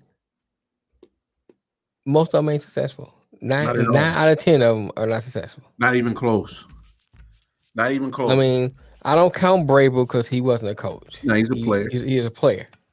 I don't really count. Why can't I think of the black dude who used to coach in Miami? Brian Flores. Yeah, I don't count Flores. Nah. You got to. He was on the coaching staff and got a job. Well, okay. I can't count his success, or I can't say his success or fail because he didn't really get a full assessment. He didn't get enough time. But I'll say this about Brian Flores: Mm-hmm. overall record, he wasn't a winner. But what you saw in his later years before he got fired, you can see that he was headed in the right direction. Right. But he coached a good team. They were playing hard for him. He was a player here, player there, from actually making some legit noise. Mm-hmm. But I can't say he was successful because record-wise he wasn't. Judge, failure. Failure. Come on, Patricia, failure. Schmet. Right. Roman Cornell. How about I get to it? Roman Cornell. Schmet. Charlie Weiss. Schmet. He goes to Notre Dame. Schmet. He said the fat white guy. I forgot his name. Which one you talking about? You talking about Charlie Weiss or you talking about Matt Patricia? Which one you talking about, Matt? Both on 50 category. Bill O'Brien probably the only one. Probably Clef Chin might say. Bill O'Brien he made a couple of playoffs appearances. Yeah. But once he traded away D Hopkins and didn't bring back JJ Watt, that was the end of his tenure. So that was So maybe we give Bill O'Brien a pass. That's it. Yeah, he's the 1 of the 10. So yeah, why? He's the 1 of the 10. Right. So my thing is the pattern is there. Yeah. Why would you get? And then you go look and see, okay, Josh McDaniel, hot play caller. What resume do we have? So you go for a job, you get your resume. His Tom resume Brady was Denver. 2 years. I'm saying, but you look at his resume is really Denver. No. His resume is built on Tom Brady being a quarterback coach for him for 22 years. Yeah, but That's his resume. here's my thing. I understand what you're saying, but I'm saying if you're looking at him like what can he do as a head coach, you got to go to Denver because you don't. He's a part of an organization. He's a part of a moving system. Mm-hmm. You know what I'm saying? When you look at what he did with Tom Brady, you know, as a head coach, you got to go to Denver. He was successful there. Why would you think he gonna be successful with your team? And let's not forget the way that he reneged on the coach. You know, like that you got to take that into account. So he wasn't. Yeah. He took the job and then all of a sudden backed out. Backed out. And but a reason why I say his resume. Yeah, I saw it. We're gonna get that too. The reason why Tom Brady is his resume is because I think that's the only reason why he's getting jobs is because of Tom Brady and being around him for so long. Because I'm with you. I don't think you look at his coaching resume. So what? You had that one playoff win with Tebow in Denver. What else did you do? You pushed a whole lot of players out. They didn't want to play for you, and next thing you know, a couple of years later, you was booted out. So you had to run back to New England. So I'm looking at that. I'm looking at the fact that you reneged on the coach. I'm looking at his coaching path, and I'm like, you ain't proved shit at all. Being in the system with Belichick and Brady for 20 plus years, I mean, at this point, you could have plugged any motherfucker to do that. Well, here's what I say.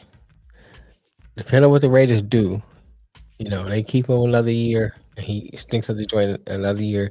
His name should never be mentioned again. Ever. You know what I'm saying? Ever. Especially if he get worse. Ever. Don't even mention his name no more. Ever. His best bet was to just wait for Belichick to retire and take over there. Because you already know that system. You know that. It's basically y'all system. You know. That was his best bet. I hear you. Since Ant brought it up, let's get to the Baltimore trade. Man, so they give up Chicago Bears trade Roquan Smith for a second and fifth to Baltimore, and I liked it. I like it. Roquan Smith is an animal. Roquan Smith is a beast. I like it for Baltimore, but what's Chicago doing? They just trying to just do a fire sale start all over? I hope it's to get all the weapons you can to help Justin Fields. Yeah, but here's my thing. You already had a pretty good defense, right? With Smith and Roquan Smith and Robert Quinn. Now you trade away both of them. So like, if you take most of your picks to get Justin Fields squared away, you still have to go back and fix what you lost on defense. You know what I'm saying? It's kind of like you should have kept what you had and then work on your offense, and then you in a better spot quick. Yeah, you're right. Fire sale. And I mean I understand it from a Chicago standpoint. I like for Baltimore because I love it for Baltimore. Because Chicago offense don't just need receivers; they need a line. They need help everywhere. You know what I'm saying? So it's not like they always need a couple receivers. They need somebody to protect field. They need somebody to catch the ball. Yeah, they traded Khalil Mack too. Yeah, so it's like I don't understand what they're doing here. No, I actually understand what they're doing. What they're doing is any talent that they had on the roster, which majority of it was on the defensive side, get some type of value for them. Because let's be honest, they are 3-5, and they should be lucky they got 3 wins. The Bears they're not a good team. Justin Fields is still running for his life. Luckily, he's talented enough and athletically enough that he's getting himself out of certain situations with his feet, but that's not sustainable. He's still taking shots. Right. And I feel for the kid because I was one of Justin Fields' biggest critic coming into the NFL. I'm like, I don't know if he's gonna translate so much to the NFL, but the way that the NFL is transforming, where the mobile quarterbacks are the ones is majority having the most success right now. or at least have somewhat of a mobility to escape certain pass rush. So I was wrong about his assessment, but the only problem is the man is literally he has what's them old country rinky dink fences that are like got the beams like falling half off and shit. He got one of old rinky dink fences protecting him as an offensive line. Right. So I feel for the kid because it's gonna get him hurt. It's gonna get him beat up. It is. But something awful. Yeah, it's gonna be something awful. But I do see. Hey, let's go ahead and. What up, Kofi? What's up, Kofi? Shout out to the Dirty Hills. It's like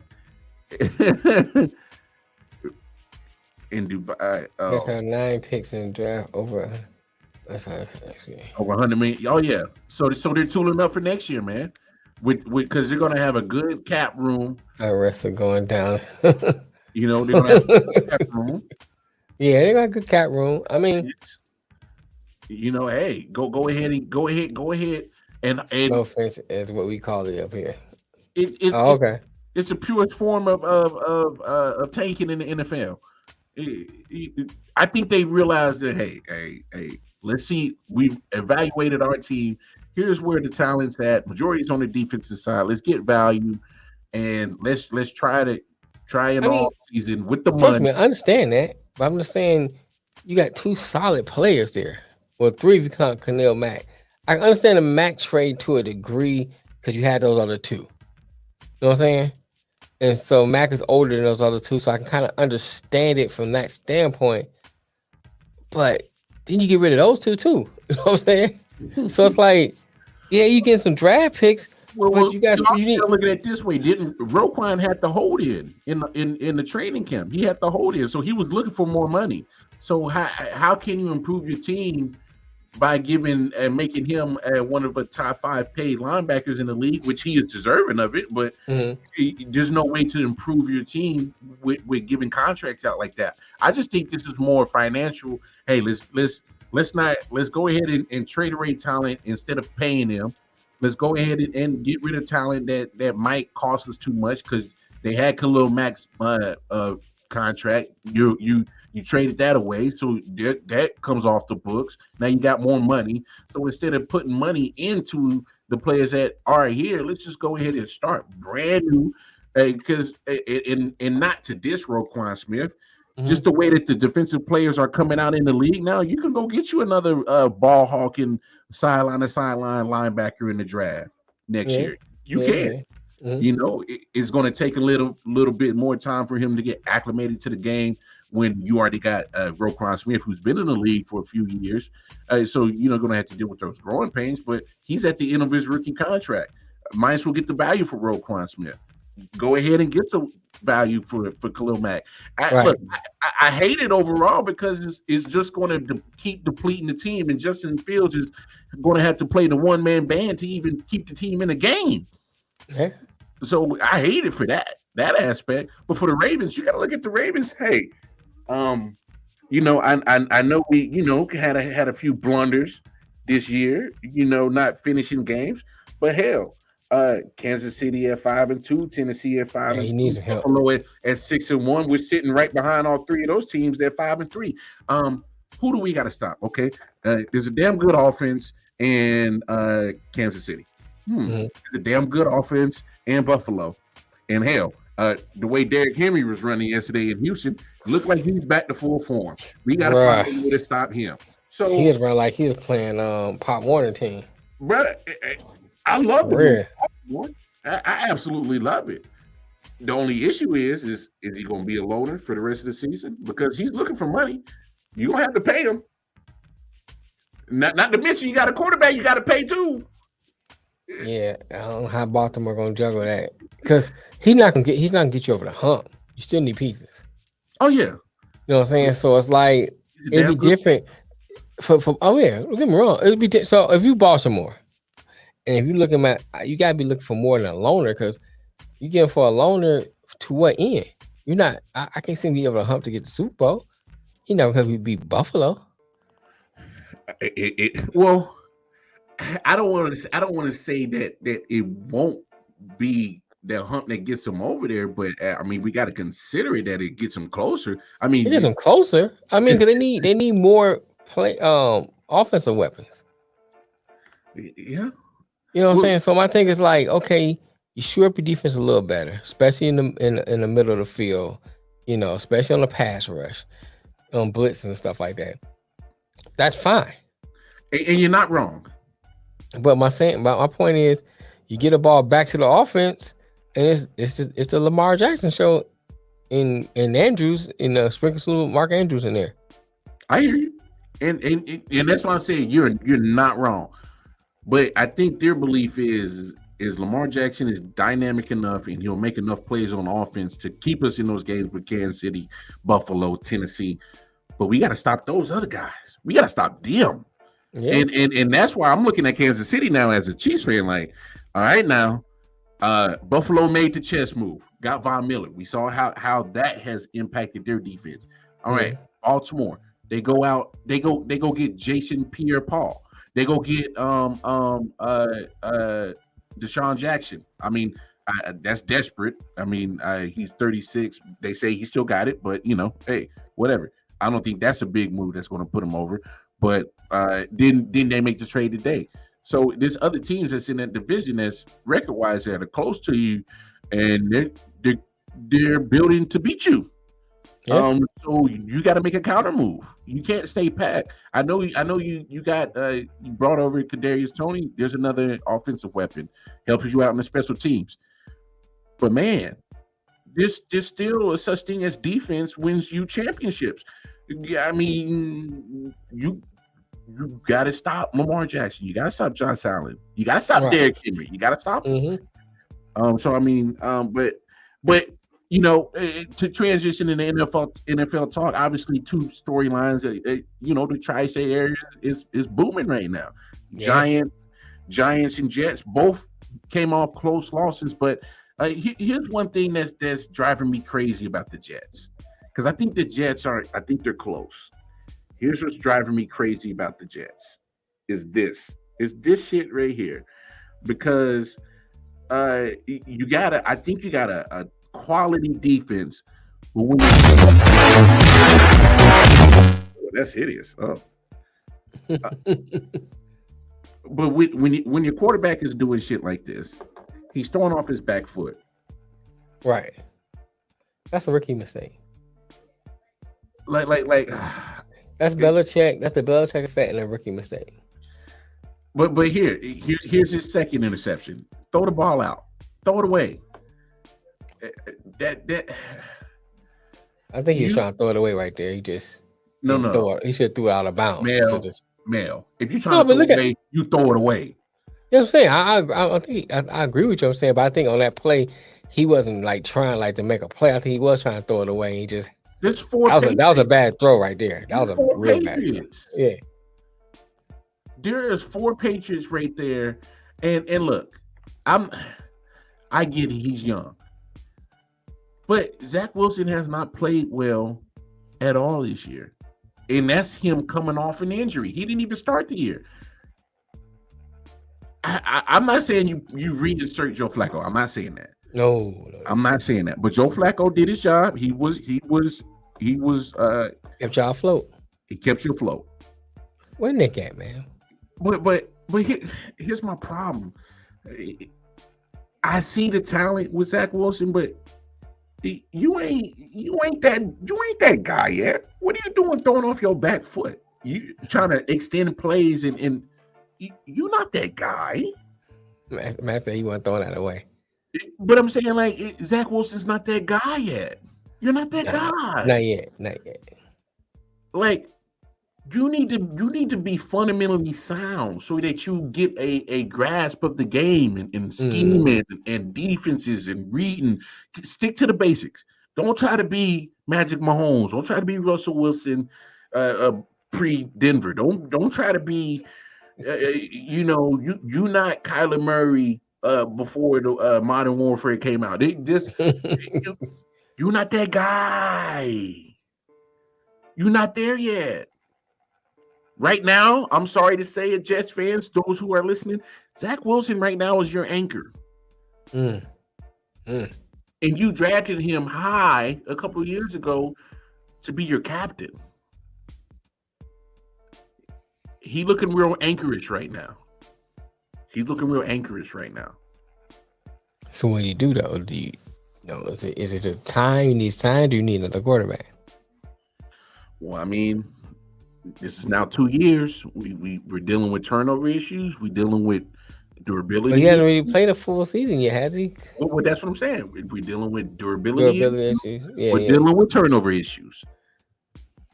I mean, at some point we gotta. I'm not saying you change quarterbacks, but if you definitely go into year 3 and say, hey man, this quarterback job ain't given to you, bro. That's all I'm saying. I think you need to have a conversation. Like, hey, it ain't given to you, man. So look here, player. We don't need you to play better. Hey, player. Hey, man. Play better, play elsewhere. For real. Yeah. For real. Get down, lay down. You know how it is.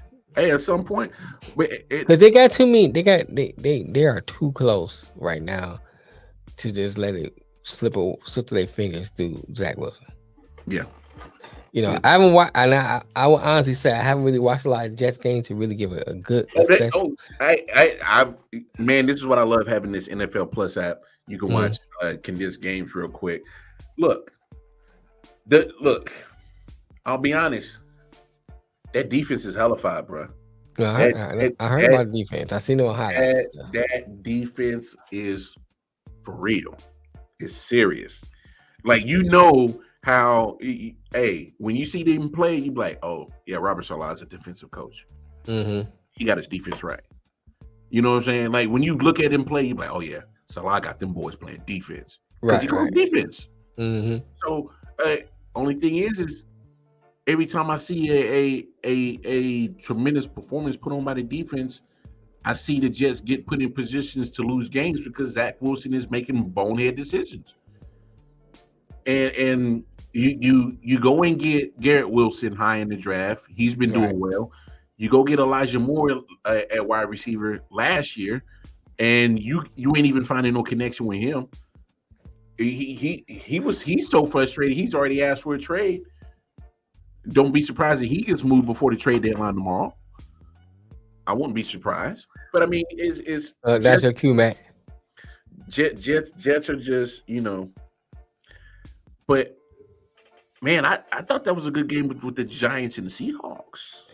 That was a good game. Gino trying to Hey man. He playing for the Heisman Trophy. Hey, you got some more of this Gino Kool-Aid? Hey, I'm sorry, for bro. a Heisman Trophy. Hey. You know who get the Heisman this year? Geno Smith. Boy, I'm in on that Gino Kool-Aid, bro. I can't even cap. I was so down on Gino. I was so down on the Seahawks. I did not see this coming. They're 5-3. I mean, they're leading their division at 5-3. And Gino was balling. I say what you want about his past in the NFL. That ain't this Gino, man. I saw a crazy stat on ESPN today. They said on all of Gino's throws, only 9% of them is he off target. So he's being accurate as hell. And Gino. Yeah, I'm in the Gino Kool-Aid. It's really. I was expecting the Giants to win though, man. I picked them to win. It's crazy. It's crazy how Gino and the Seahawks in general are got a good running game with Kenneth Walker. Their defense ain't that great. No, it's not. It's all offense. I mean, they played decent enough to keep them in the game. Now they played well yesterday. I ain't gonna cap. They put a big cap on Saquon Barkley yesterday, and I think that's what's starting to scare me with the Giants is if Saquon doesn't get going, where's the rest of the offense is going to come from? And I think that's what I didn't see Daniel run as much as he did in the prior game before that. He kind of stayed in the pocket a lot and threw it. was I was surprised by that because he was successful. I forgot who they played before that. But he was successful in that game, man. Yeah. Daniel Jones has been very mobile, getting first downs. And I mean, I was like, I thought he was going to do that in this game. He didn't really do it like this game. No, because I think probably the only thing about Seattle's defense, it does have probably enough speed on it that they kept them under wraps. But I mean, because I was watching the game and they were hounding him. But it's because they got 5 sacks on him. So yeah, they were on his ass. They was on Daniel Jones. But he goes 17 of 31, 176 yards, and kept Saquon at 20 carries and 53 yards. They tried to get Saquon going, he just couldn't get going. I don't know. Maybe we should have seen this coming. Like in true Pete Carroll fashion, he's like, all right, everybody's down on us. This is the time that we surprise them. I don't know. I didn't see this coming. I didn't see Geno performing like this. But I think the Seahawks are making a lot of people eat crow right now. I don't know how sustainable it is because I know they're leading the division, but I still like San Francisco, man. They're just a better roster, and I know they're 4-4. But my San Fran always been, one of the teams that can sneak in there anytime and go on a nice little run. And next thing you know, and he playing for the Patriots. And a second and 6. Yeah, but they played the Rams. I played the Rams good anyway. Yes, Jimmy. And this without Debo. Without Debo. I know we talked about the CMC trade when it happened last week, but damn, I initial thoughts, I thought San Fran got fleeced because I'm like, damn, you gave the Panthers 4 picks, and for a guy that's been injured a lot. But I think the situation with him is he doesn't have to be the featured guy. Is that offense is got the weapons. They got the Kittle, they got the Debo. Ayuk's not a bad slot receiver or wide receiver. Ayuk's nice. Would say what you want about Jimmy G, but he shows up in big moments. Looking back at this trade, if McCaffrey stays healthy, I obviously think that San Francisco wins this trade. But boy, he looked good against the Rams. Boy, he ran for it, threw one, received one.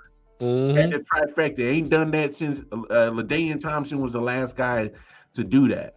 And what you saw in yesterday's game from Christian McCaffrey was the Christian McCaffrey that got the contract in Carolina, the big contract, because he was unstoppable yesterday. And I kind of knew that was going to happen right when I knew that Debo wasn't playing. I'm like, oh, but boy, when Debo get back, he'll be a monster.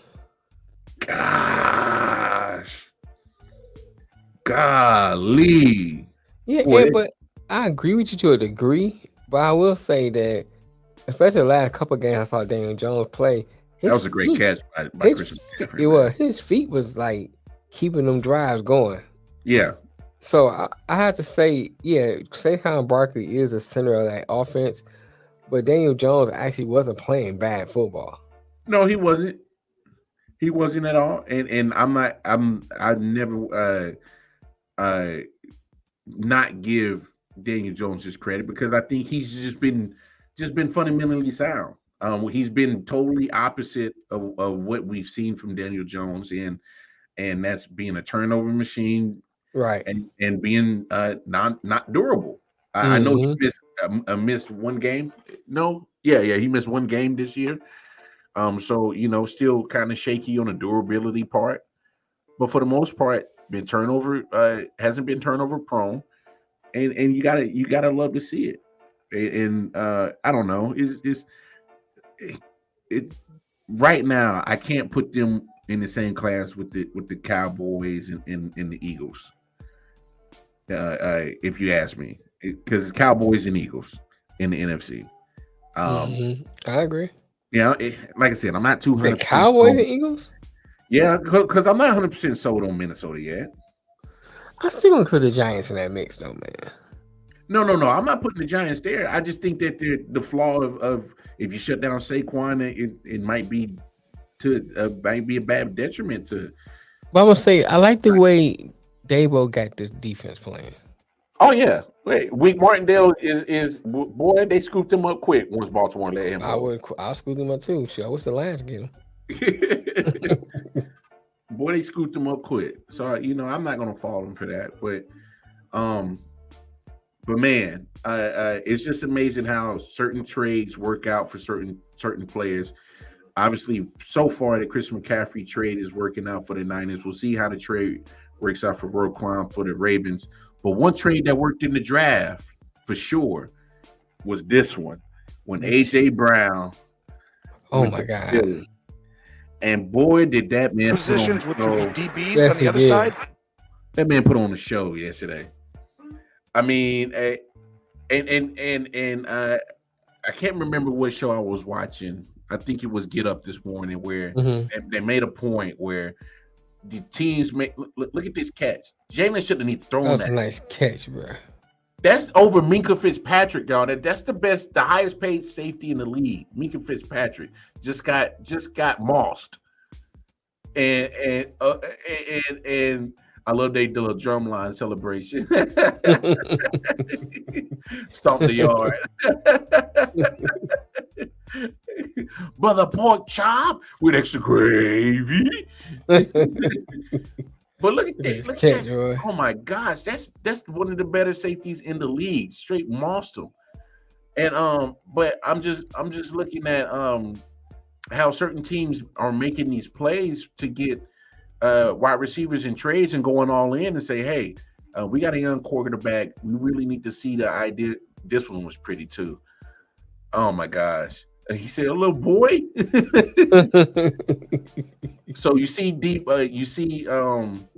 Stephon Diggs. See how he made an instant change with Josh Allen. Now you see an instant change with Jalen Hurts, with A.J. Brown. I mean, sometimes you just got to make the move. This one was my favorite one. Oh my God. Got you. You, yeah.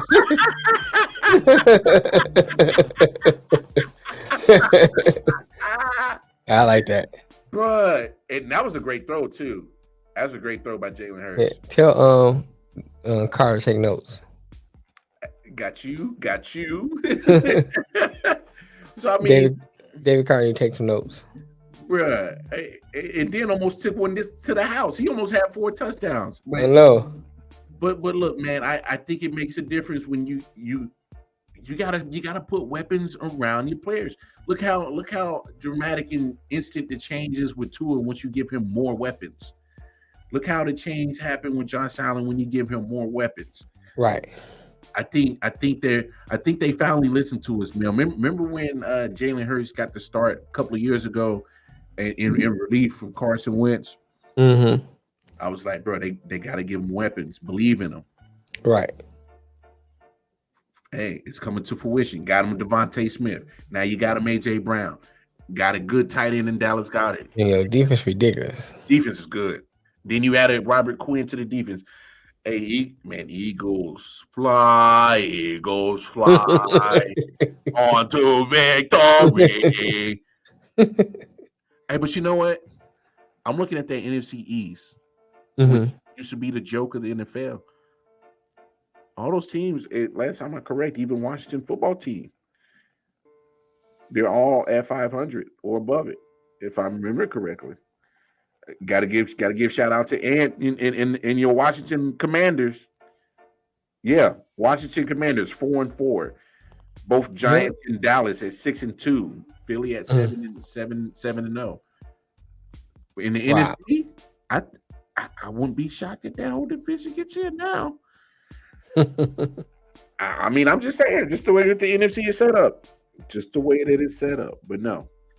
Real quick before we get out of here, we got Bengals, Browns. Bengals. yeah, okay. I'm just I had to ask. You got 4-3 Bengals, 2-5 Browns. It's going to be in Cleveland. But I'm right there with you, big homie. Yeah, Bengals. Yeah, Bengals. They're starting to roll. Yeah, it's starting to get it together, even without Chase. Yeah, I think they still got enough weaponry that and don't get me wrong, losing Jamar Chase for a few weeks, that's a big loss of weaponry, but I think they got enough weaponry that they'll find a way. Anyway, all right, y'all, man, 2 hours fly by quick when you're having fun. I know, man, quick, isn't it? Yeah, man, appreciate everybody hopping in, chopping it up with us on today's episode 198. Like always, please go on over to Facebook, I.O.W. Sports Network, right, Instagram, I.O.W. Sports Network, and most importantly, YouTube, the YouTube channel. Go like, share, subscribe on the YouTube channel. Check out all the content we got, I.O.W. Sports Network. Hit up the Twitter account too, I.O.W. Sports 1. You can find us there on all of those social media platforms. But please, just continue to support us, spread the love what we got going on here, and we're going to keep bringing y'all the heat, this straight raw barbershop talk on sports. Shut up! Yeah! I'm the wild card. Another motherfucking word, and this shit is over. It is over. I'm the wild card Mar, Detroit Mail. We out. We will see y'all Thursday for episode 199, 4 p.m. Eastern Standard Time. Peace and love. Peace.